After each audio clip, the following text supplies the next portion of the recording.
Hey, grade 9, we have finished chapter 13 of The Giver.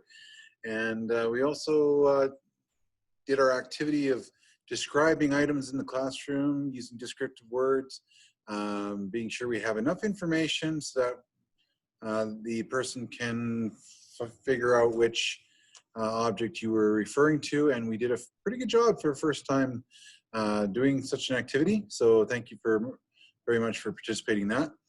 We talked about research papers. Be sure you're working on those drafts and getting proofreading done by somebody. And be sure that you're writing for the reader so that they understand what you're talking about. And it's due Wednesday, September 30th.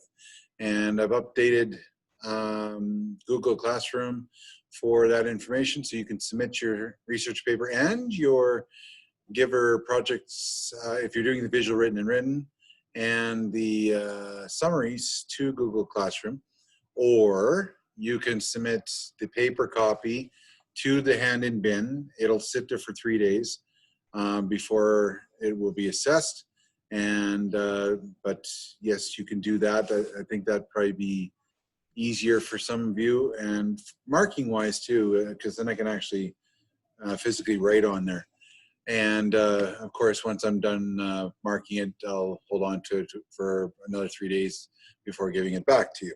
Okay. The option to email is still there as well. So lots of different ways of doing it. But if you're looking for visual comments on the piece of paper, then obviously handing in a actual copy will benefit both of us in that regard. So let's go to The Giver, chapter 13. And we have our first painful memory that's transmitted by the giver. It's not going to be the only one, but just a heads up that that's coming. And this is his first experience of knowing what death is. And there is no concept of death in the world of sameness.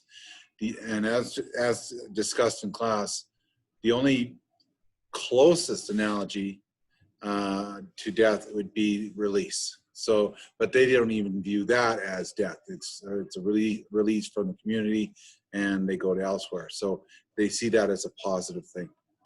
The giver continues to share painful memories, and Jonas realizes the community has no clue what real pain is, and their lives are overly protected, like living in a bubble. We talked about that as well in class.